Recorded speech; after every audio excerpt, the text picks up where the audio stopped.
Master minds commerce చదవాలనుకునే 10th inter విద్యార్థుల తొలి ఎంపిక.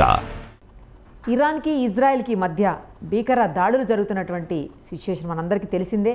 అయితే ప్రస్తుతం మనతో పాటు ఒక యూట్యూబర్ ఇజ్రాయెల్ నుంచి లైవ్ కాల్ అందుబాటులోకి వచ్చారు.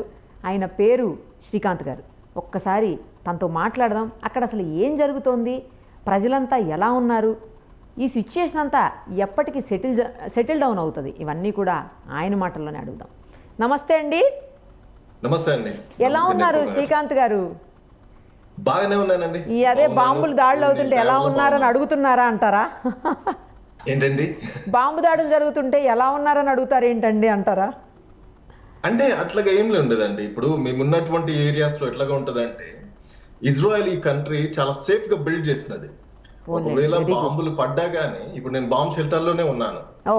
ఒకవేళ బాంబులు పడేటువంటి అంటే ఒక హాఫ్ అన్ అవర్ ముందు మాకు అలర్ట్ చేస్తారు. కాబట్టి మాకు సేఫ్ గానే ఫీల్ అవుతాం. ఇక్కడ ఎలా తెలుస్తుంది వాళ్ళకి? అరగంట ముందు తెలియడానికి, మిమ్మల్ని అలర్ట్ చేయడానికి తెలియకుండా కూడా జరగచ్చు కదా. మనకి ఇక్కడ కూడా చూసాము, ఇండియా పాకిస్తాన్ మధ్యలో కూడా. అక్కడి నుంచి లాంచెస్ నుంచి స్టార్ట్ కాగానే, మిసైల్స్ అక్కడ నుంచి దాడి జరగగానే ఇక్కడ వీళ్ళకు రాడార్ వ్యవస్థ ఉంటుందండి, సిస్టమ్ ఉంటుంది. దాన్ని బట్టి రికగ్నైజ్ చేస్తుంది. రికగ్నైజ్ చేసి ప్రతి సెల్ కూడా మాకు అలర్ట్స్ వచ్చేసాయి అనమాట. సో మీరు ఇంటికి ఇంతసేపట్లో చేరుకోవాలి, మీరు బాంబ్ షెల్టర్కి ఇంతసేపట్లో చేరుకోవాలి, ఇంకా మీకు 1 నిమిషం ఉన్నది అని అలర్ట్స్ వస్తాయి అనమాట. అలర్ట్స్ రాగానే మేము ఎమ్మటి బయలుదేరుతాము. అట్లాగా అంటే నా ఉద్దేశం ఏంటంటే, ఏ ఏరియాలో జరుగుతుంది అనేది ముందుగా తెలియటం అంత ఈజీనా అని. ఎటైనా జరగచ్చు. ఆ ఏరియాస్ కూడా కవర్ చేస్తారు వాళ్ళు. ఇప్పుడు ఈ బాంబు ఈ నార్త్ ఏరియాకి వస్తున్నది, సౌత్ ఏరియాకి వస్తున్నది, మీరు ఈ ఏరియాలో ఉండకూడదు అనేది చాలా ఎగ్జాక్ట్ గా స్పెసిఫిక్ గా చెప్తుంది. అంటే ఆ ఏరియాలో ఈవెన్ సైరన్ మోగుతుంది అనమాట, చాలా పెద్దగా. అందరికి ఎక్కడున్నా కానీ ఎవరు మిస్ కావడానికి వీలుండదు. ఓకే, అసలు ఎన్ని రోజుల నుంచి జరుగుతుందండి ఇజ్రాయెల్ మీద దాడులు? అలాగే ఎవరికైనా ఎఫెక్ట్ అయ్యిందా? బేసికల్ గానైతే మొన్న జూన్ 13th నుంచి ఇరాన్ దాడి చేస్తున్నది. దానికంటే ముందు 630 రోజుల నుంచి ఈ అంటే ఇరాన్ గానీ, లేకపోతే లెబనాన్ గానీ, లేకపోతే హమాస్ గానీ, ఈ దేశాలన్నీ దాడులు చేస్తున్నాయి, హుతీస్ వీళ్ళందరూ. ఓకే, అక్కడ ఎంత 630 డేస్ అంటే 630 డేస్ అండి.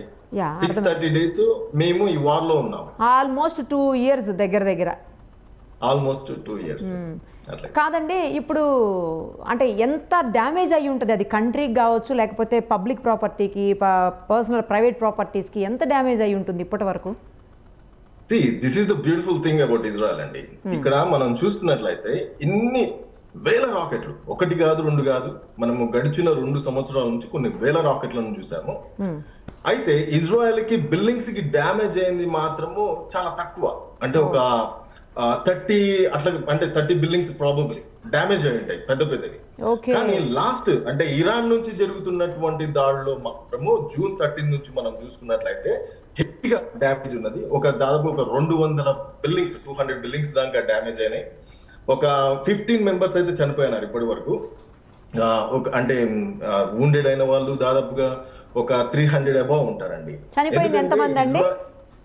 ఒక 300 మెంబర్స్ దాకా దెబ్బలు తాకినాయి, అంటే గాయాలు చనిపోయిన వాళ్ళు ఎంతమంది ఇజ్రాయెల్లో?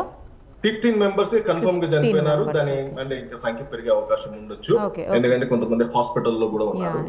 అయితే ఎందుకు ఏమవుతున్నదంటే, ఇది వరకు మనము లెబనాన్ నుంచి చూసాము, హమాస్ నుంచి చూసాము, హుతీస్ నుంచి చూసాము. వాళ్ళు కూడా రాకెట్స్, బాలిస్టిక్ మిసైల్స్ మా పైన యూజ్ చేస్తున్నారు.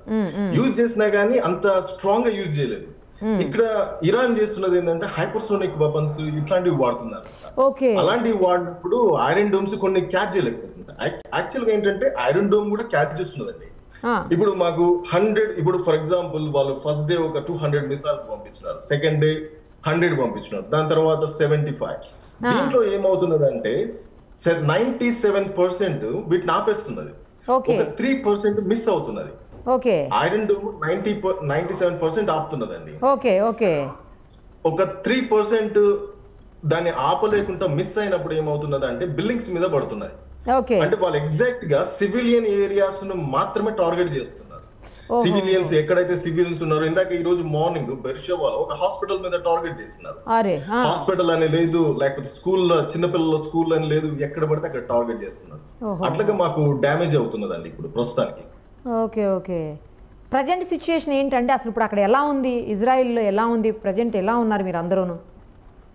టెన్షన్ గానే ఉంటది, వార్ కదా. సో వారు ఏంటంటే ఇట్లాంటిది ఇజ్రాయెల్ కి కొంచెం డిఫికల్ట్ గానే ఉన్నది. మేము ఇది వరకు చూసిన దానికంటే ఇప్పుడు చూస్తున్న దానికంటే కొంచెం డిఫికల్ట్ గానే ఉన్నది. ఎందుకంటే వాళ్ళు వాడుతున్నటువంటి మిసైల్ సైజ్ అంటే బాలిస్టిక్ మిసైల్స్ అవి చాలా స్ట్రాంగ్ గా ఉన్నాయి కాబట్టి ఎక్స్ప్లోజన్స్ కూడా చాలా హెవీగా ఉంటున్నాయి అట్లాగండి. ఓకే, ఇప్పుడు వార్లో యూస్ చేసేటువంటి ఎక్విప్మెంట్ ఇరాన్ కావచ్చు, లెబనాన్ కావచ్చు, హమాస్ కావచ్చు, వాళ్ళ దేశాలకి ఇజ్రాయెల్కి ఎవరి దగ్గర ఎక్కువ లేటెస్ట్ ఎక్విప్మెంట్ ఉంది, ఎవరి దగ్గర ఎక్కువ టెక్నాలజీ ఉంది? అఫ్కోర్స్ ఇజ్రాయెల్ అండి. ఇజ్రాయెల్ దగ్గర ఉన్నటువంటి ఎక్విప్మెంట్ కానీ టెక్నాలజీ కానీ ప్రపంచంలో ఎక్కడికి లేదు. అంటే ఈ రోజు ఇరాన్ లో అంటే ఇట్లా బాంబ్ షెల్టర్స్ కానీ ఇంతగా అడ్వాన్స్డ్ ఉండదు. మేము వీళ్ళందరికంటే యుద్ధంలో ఒక 40 years అబౌవ్ అంటే ఫార్వర్డ్ అడ్వాన్స్ ఉన్నారు. ఇప్పుడు ప్రపంచ దేశాల్లో అందరితో మనం పోల్చుకుంటే ఇజ్రాయెల్ ఒక 40 years అహెడ్ ఉంటది అనమాట. అంత టెక్నాలజీ ఉండి కూడా మీరు నిరుపమ గారు మనం కూడా యుద్ధం చేశాము అంటే మనం ఒక వారం రోజులు యుద్ధం చేయగానే డిఫరెంట్ గా అనిపించింది కాశ్మీర్ సైడ్ లో. ఎందుకంటే మనకు బాంబ్ షెల్టర్స్ ఇలాంటి వ్యవస్థ లేదు మనకు. కానీ ఇక్కడ ఏంటంటే ఈ దేశము పుట్టి పెరుగుతున్నదే యుద్ధాల్లో. సో యుద్ధం ఎలాగ చేయాలో తెలుసు కాబట్టి వీళ్ళు చాలా ముందుగా ఆలోచించి వీటన్నింటినీ రెడీ చేస్తున్నారు అనమాట. Okay okay. సో ఎంతకాలం ఇలా ఉండాలో ఎంతకాలం ఉంటుందో తెలియదు. ఎందుకంటే ఎవరు కూడా కల్పించుకోవట్లేదా మిగతా దేశాలు ఏవి శాంతి చర్చలు జరిపేదానికి కానీ యుఎన్ఓ కానీ ఎవరు కూడా ముందుకొచ్చి ఏమి హెల్ప్ చేయట్లేదా అండి ఈ దేశానికి? ఒకటండి ఇక్కడ మనము చూడాల్సినటువంటిది ఏంటంటే వెస్ట్ కూడా అర్థం చేసుకుంటున్నది ఏంటంటే ఇజ్రాయెల్ చేస్తున్నటువంటి యుద్ధము ఇజ్రాయెల్ కోసం చేయట్లేదు. బేసికల్ గా ప్రపంచంలో ఉన్నటువంటి తీవ్రవాద సంస్థల పైన ఇజ్రాయెల్ పోరాడుతుంది. కరెక్ట్. అయితే దీనికి ఎవరు హెడ్, ఎవరికి సపోర్ట్ చేస్తున్నారు, ఎవరు సపోర్ట్ చేస్తున్నారు, ఇన్ని బిలియన్స్ ఆఫ్ డాలర్స్ ని ఎవరు సపోర్ట్ చేస్తున్నారు అంటే ఇరాన్ సపోర్ట్ చేస్తుంది. అయితే ఇరాన్ లో ఉన్నటువంటి ప్రజలు చాలా బ్యూటిఫుల్ పీపుల్. అక్కడ ఉన్నటువంటి ప్రజలు బ్యూటిఫుల్ పీపుల్. ఒక 40 సంవత్సరాల వరకు కూడా ఇజ్రాయెల్ కి ఇరాన్ కి చాలా వండర్ఫుల్ రిలేషన్షిప్ ఉండేది. అయితే 40 సంవత్సరాల క్రితము ఇప్పుడు వచ్చినటువంటి ఆయతుల్లా రెజ్యూమ్ ఏం చేసినాడంటే ఈ దేశాన్ని క్యాప్చర్ చేసి ఈ దేశంలో ప్రస్తుతానికి ఇరాన్ లో ఇప్పుడు దాదాపుగా కొన్ని సంవత్సరాల నుంచి ప్రతిరోజు కూడా 2-3 వేల మంది జనాలను ఆయనకు అగేన్స్ట్ గా వస్తున్నటువంటి వాళ్ళని తీసుకెళ్లి టార్చర్ చేస్తూ చంపేస్తున్నారు. అయితే ఈ రోజు ఎందుకు ఈ దేశాలు ఇరాన్ వైపు నిలబడట్లేదు అంటే రిజీమ్ ని తీసేయాలనేటువంటి ఒకటే ప్రయత్నంతో ఈ రోజు వెస్ట్ అంతా కూడా ఇజ్రాయెల్ కి సపోర్ట్ చేస్తున్నారు. అయితే ఇప్పుడు ఉన్నటువంటి మెయిన్ ఏంటంటే శాంతి చర్చలు కానీ ఇవన్నీ ఎందుకు చేయట్లేదు అంటే అక్కడ ఉన్నటువంటి న్యూక్లియర్ ఫెసిలిటీస్ ని డిస్ట్రాయ్ చేయాలని చూస్తున్నారండి. ఓకే, క్లియర్ చేసేస్తే మళ్ళీ ఇంకోసారి జోలికి రాకుండా ఉండాలి అంటే అవన్నీ కూడా డిస్ట్రాయ్ చేయాలి ఆ ఆలోచనలో. అవునండి. ఇప్పుడు ఇరాన్ కి న్యూక్లియర్ ఫెసిలిటీ ఉండడానికి వీలు లేదు, వాళ్ళకు అణుబాంబులు ఉండడానికి వీలు లేదు అని ఇజ్రాయెల్ చాలా ఖచ్చితంగా చెప్తున్నారు. ఎందుకు ఇజ్రాయెల్ ఖచ్చితంగా చెప్తున్నది అంటే ఇప్పటి నుంచి కాదండి 1990 నుంచి కూడా ఇరాన్ ప్రయత్నం చేస్తున్నది న్యూక్లియర్ బాంబును కలిగి ఉండడానికి. అప్పటి నుంచి ఇజ్రాయెల్ అపోజ్ చేస్తున్నది. అటు ఇరాక్ కావాలనుకున్నది, అదేవిధంగా ఇరాన్ కూడా కావాలనుకున్నది. దాన్ని అప్పటి నుంచి ఇజ్రాయెల్ అపోజ్ చేస్తున్నది. ఈవెన్ పాకిస్తాన్ కి అణుబాంబును ఉండడం కూడా ఇరాన్ అపోజ్ చేసింది. అయితే మన వాళ్ళు అప్పట్లో కాంగ్రెస్ గవర్నమెంట్ అంత స్ట్రాంగ్ గా దాన్ని అంటే అపోజ్ చేయలేదు. సో వాళ్ళు బిల్డ్ చేసుకున్నారు. అయితే ఇరాన్ కు ఇప్పుడు మేము అడ్డుకుంటున్నాము, ఇరాక్ కు పూర్తిగా అడ్డుకున్నాం. ఒకవేళ ప్రాబ్లం ఏంటి, ఇరాన్ కు ఒకవేళ అణుబాంబు ఉంటే ప్రాబ్లం ఏంటంటే ఇరాన్ సుప్రీం లీడర్ ప్రతిరోజు వాళ్ళు అనేది ఏంటంటే మేము ప్రపంచ పటంలో నుంచి ఇజ్రాయెల్ ని లేకుండా చేస్తాము, ఇదే మాకున్నటువంటి కళ, మేము దాని కొరకే బ్రతుకుతున్నాము అని వాడు చేసుకుని ప్రతిరోజు చెప్తున్నాడండి. దాన్ని తయారు చేస్తున్నది కూడా దాని కొరకే, యూదులను చంపేస్తామని చెప్తున్నారు. అలాంటప్పుడు ప్రతిరోజు వీళ్ళు వాగ్దానం చేస్తూ ప్రతిరోజు వాళ్ళు శపథం చేస్తున్నప్పుడు ఇజ్రాయెల్ ఎట్లాగా చూస్తూ ఉంటదండి. ఈ రోజు ఇజ్రాయెల్ దాడి చేయడానికి కూడా కారణం ఏంటంటే ఇంకొక 5 రోజుల్లో 10 రోజుల్లో ఆ బాంబును వాళ్ళు రెడీ చేసుకుంటారు కాబట్టి ఇజ్రాయెల్ ప్రియంప్టివ్ స్ట్రైక్ చేసింది వాళ్ళ మీద. అట్లాగండి అది. ఓకే, ఈరోజు కూడా దాడి అయింది హాస్పిటల్ మీద మీరు ఇందాక చెప్పారు కదా. సో అక్కడ ఎంతమంది ఏమన్నా ఎఫెక్ట్ అయ్యారా అండి? ఎవరికన్నా బాగా ఇంజురీస్ అయ్యాయా లేకపోతే ఏమన్నా ప్రాణ నష్టం అయితే ఏం జరగలేదండి. బిల్డింగ్స్ అయితే చాలా సెంట్రల్ సిటీలో బిల్డింగ్స్ అయితే చాలా తీవ్రంగా డ్యామేజ్ అయినాయి. చాలా పెద్ద బిల్డింగ్స్, చాలా బ్యూటిఫుల్ స్కై స్కేపర్స్ ఉంటాయి మాకు తెలవీలో, చాలా బ్యూటిఫుల్ అంటే స్కై స్కేపర్స్ అవి డ్యామేజ్ అయినాయి. ప్రాణ నష్టం ఏం జరగలేదు, కొంతమంది గాయపడ్డారు. హాస్పిటల్లో కూడా ప్రాణ నష్టం ఏం జరగలేదు, ఎందుకంటే అది ఓల్డ్ హాస్పిటల్, వాళ్ళకి తెలియదు. ఇజ్రాయెల్ ఏంటంటే ఏదైనా డౌట్ వస్తే ముందే మూవ్ చేస్తారు అక్కడ నుంచి. సో ఓల్డ్ హాస్పిటల్ కాబట్టి అక్కడ కూడా ఎవరికి పెద్దగా అది కాలేదండి అట్లాగా. ఓకే, మీరు ఇప్పుడు అంటే బాంబ్ రూమ్ లో ఉన్నారు కదా, బయటికి రావడానికి లేదు కదా? అంటే బయటికి ఏమి వెళ్ళను, ఇది బాంబ్ షెల్టర్. అదే బాంబ్ షెల్టర్, బాంబ్ రూమ్, బయటికి రావడానికి లేదు అసలు. ఆ రూమ్ దాటి రావడానికి లేదా? ఎంతసేపు రాలేరు అలాగా? ఎంతసేపు అంటే వెళ్ళొచ్చండి, వెళ్ళొచ్చు. కాకపోతే ఏదైనా సైరన్ పరుగుతుకుని రావాలన్నమాట అట్లాగే. జస్ట్ ఆ రూమ్ లోంచి బయటకు వస్తే విండోలో నుంచి ఏమన్నా కనిపిస్తుందా? నాకు చూపించగలుగుతారా ఇజ్రాయిల్ లోపల ఎట్లా ఉంది అనేది ఒకసారి చూడడానికి? మాది అంటే చాలా పెద్ద ఏరియా ఉంటదండి, చాలా బ్యూటిఫుల్ ఏరియా, చెట్లు ఉంటాయి ఎక్కువగా, అంతే. అవునా? అంటే రోడ్డు అటు సైడ్ అట్లా ఏం కనిపిదా మనకు? మీరు చూస్తారా? అయితే ఒక్క నిమిషం నేను చూపిస్తాను. అయితే సార్ రోడ్స్ అట్లా ఏమన్నా ఇజ్రాయిల్? నేను అండర్ గ్రౌండ్ లో ఉన్నాను, మాది 3 story బిల్డింగ్ అన్నమాట. అవునా? ఓకే, నేను అండర్ గ్రౌండ్ లో ఉన్నాను, చూపిస్తాను మీకు. అయితే రోడ్డుకి దగ్గరలోనే ఉంటుందా? అంటే ఇప్పుడు మీరు అక్కడ సెటిల్ అయ్యాను అన్నారు కదండి శ్రీకాంత్ గారు? అవునన్నా, ఇక్కడనే సెటిల్ అయిపోయాను. మరి ఇప్పుడు మీ పిల్లలకి స్కూల్ అంతా కూడా క్లోజ్ అయ్యి ఇప్పుడు అంతా ఆన్లైన్ లో కింద వాళ్ళ పైన చదువుకుంటున్నారు. ఓహో, ఆన్లైన్ లో నడుస్తుందా? నడుస్తుంది. కోవిడ్ తర్వాత అందరూ ఆన్లైన్ మొదలు పెట్టారు, అది కంటిన్యూ అవుతున్నట్టుంది. అవును, ఇది మా గార్డెన్. మా గార్డెన్ నుంచి బయటికి వెళ్తే ప్రాబబ్లీ అంటే ఒకవేళ మాకు చూడండి ఇది ఇట్లా ఉన్నది కదా. ఎస్, వెహికల్స్ కనిపిస్తున్నాయి నాకు. ఎస్, ఇదేంటంటే నన్ను ఏమంటే ఇది ఏముండేటువంటి అంటే ఇక్కడ కోర్టు లాయర్ పక్కన అన్నమాట, జడ్జి. ఓకే, ఒకవేళ కెమెరాస్ ఏదైనా చూసినా ఏమంటే ఆపేస్తారు. వచ్చేయండి, అయితే వద్దులేండి, లోపలికి వచ్చేయండి, మాట్లాడుకోవచ్చు. సో ఇట్లా ఉంటదండి. ఓకే, ఇప్పుడు మీరు ఆ రోడ్ చూపించారు కదా నాకు, కార్స్ అవి ఉన్నాయి, అది పబ్లిక్ ప్లేస్ అండి కదా? అది మా పర్సనల్ కార్ పార్కింగ్ ప్లేస్ అండి. మీ personal car parking. Okay okay, road ఏమి పక్కకే ఉండదు, మీకు దగ్గరలో రోడ్ లేదు కదా? ఇది మా స్ట్రీట్ అండి. ఓ, అదే స్ట్రీట్? ఇది మా స్ట్రీట్ అంటే మా కాలనీలో, మా ఇంటి ముందు. ఓకే, నేను దూరం వెళ్తే ఇది కొంచెం డిస్కనెక్ట్ అవుతుంది. అవునవునవునవును,